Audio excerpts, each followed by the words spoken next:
Good day, Dr. Maulu, Dr. Raghuba Prescott, and Professor Sharma. My name is Tariq Mohammed, and today I'll be presenting my final year project, the Maritime Band VHF Channel 16 Monitoring and Alerting System. Firstly, I'd like to go through the scope and objectives of the project, then walk through my methodology, present my results and analyze them, and end this presentation with a solid conclusion. Seafarers, particularly small-scale fishermen, are highly exposed to risks at sea, which range from piracy to adverse weather conditions. International organizations such as the IMO and WMO have implemented the Safety of Life at Sea SOLAS Convention to minimize the safety risks at sea. One part of SOLAS is the designation of a channel in the maritime band specifically for emergency communications. This is VHF Channel 16, the International Distress, Safety and Healing Channel. All owners of maritime band radio and authorities are obligated to provide a constant watch over Channel 16. However, due to limited manpower and aging infrastructure of authoritative bodies, this may not be possible. This project seeks to address this issue by designing and implementing a radio monitoring and alerting system for VHF Channel 16. I have 10 objectives in my project, all of which were completed. Here is my system block diagram, which shows all the components of my system. We have our receiver, the signal quality improvement, speech-to-text component, text formatting, pro-word search, alert generation, the database, and the web application. The system works as follows. Firstly, once started, the system receives audio signals and activity on channel 16. Once activity is detected and the received signal power crosses the threshold, recording commences. Otherwise, the system continues monitoring the channel. After 30 seconds of the system not receiving power above the threshold, the system terminates recordings and applies signal processing to suppress the noise. This is done in a new terminal, while at the same time, the receiver system restarts itself. Next, after our signal processing is completed, we check to see if the system has an internet connection. If not, the recording of the most recent alert is saved to a backlog and the system goes back to monitoring.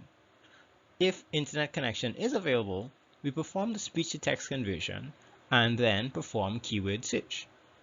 Based on the presence of the keywords Mayday, Pan, Security, and Exercise, which note what type of alert is being sent on the channel, we can either generate email alerts based on the presence of these pro words, as well as WhatsApp alerts, or generate a miscellaneous alert if no pro words are detected. After this, we compress our audio file from WAV to MP3 format and upload all data that is related to this alert to the database. Then we delete all the files associated with this alert from the system, and we delete the recording from the backlog if it's present there. Our recording is added to the completed log, and next we check to see if the backlog is empty. If not, we will go on to the next recording in the backlog and start over from the speech-to-text process going forward, and if the backlog is empty, we close the terminal and end the process. Up next is the receiver, which is designed to perform activity-based recording if activity is detected on channel 16.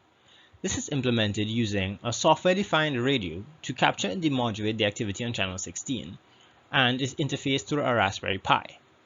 The tools RTL-FM and SOX are used, with RTL-FM being used to receive and SOX being used to play the signal as well as to facilitate the activity-based recordings. The use of the SDR and the Pi allow for a low-cost, low-power radio monitoring system. Next is our signal quality improvement component. This is designed to suppress the noise and amplify the signal power. Here we use a moving average filter with 3 taps to reduce the additive effects of the noise, and an amplifier with a gain of 10 to increase the volume of the signal. This is implemented using Python through the SciPy and NumPy libraries to implement these filters and the sound file library used to recreate the audio files. Next is our speech-to-text conversion. This component is implemented in Python using the speech recognition library, which also uses Google's voice recognition API. This API is limited in the sense that it only allows conversions up to 1 minute in length. Therefore, PyDub's audio segment library is used to segment the audio into 30-second intervals. These translations are appended into one string as shown in blue. Onto our text formatting. This component is required to format our text into a specified structure, as noted in this table. This is implemented in Python, where we scan the strings for the presence of the cases in this table and use a dot replace operator to correct it accordingly. Next is the Pro Word search and alert generation, which is responsible for generating email and WhatsApp alerts to authorized users. This is done by first scanning our string for the presence of pro words, and based on the presence of the pro word detected, we generate email alerts using Gmail's SMTP server along with Python's SMTP-lib library. Next, we generate WhatsApp alerts using Twilio's API to all authorized users. And finally, we upload all our information for each alert to the database. Next is the database. This is responsible for storing all the metadata associated with each alert and is implemented using Firebase, which follows a NoSQL database schema. Firebase provides a free database and UI hosting for the system. Next is our user interface, which takes the form of a hosted web application, which is designed according to wireframes seen here and is implemented using HTML, CSS, JavaScript, and jQuery. Edge cases are the occasional instances where applications are subject to failure. 4 edge cases are identified in this project, however, only the first 3 were designed and implemented. Onto the first edge case, the case where there is no internet connectivity. This can result in data loss, and it is necessary to test for internet connectivity, which is done using Python's URL lib library. If we're not connected to the internet, we will save the recording to a backlog. But if we are, we will process the current file and then process all files in the backlog. Currently, the system does not allow receiving and processing to be done in parallel.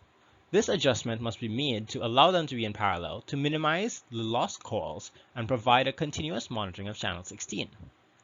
This is implemented using LXterminal, a bash tool, which allows processing to be done in a new terminal once the recording is completed. This allows one terminal to always be receiving and another terminal or multiple terminals to be performing processing as required. The issue of memory conservation arises in 2 places: on the database, which has a daily storage limit, and on the Pi, whose memory is limited based on the size of SD card used. For the database, we can reduce the memory used by converting our WAV audio files to MP3 format before uploading them to the database. And to handle the issues on the Pi storage, we delete all files related to their respective recordings once they've been uploaded. Firstly, we have the results for our signal processing unit, which takes the form of a mean opinion score. This is used to quantitatively assess the signal quality improvement, with 10 persons rating the audio quality from 1 to 5, with 1 being very bad and 5 being very good. These 10 persons were ranging in age from 21 to 23. We can see an overall improvement in the results from 2.4 to 4.4, showing that this component was successful. Next are the results for the speech-to-text unit. In this case, additive white Gaussian noise is added to audio recordings to produce signals of varying SNR from 5 to 40. Here we perform the speech-to-text on these signals and determine the word error rate.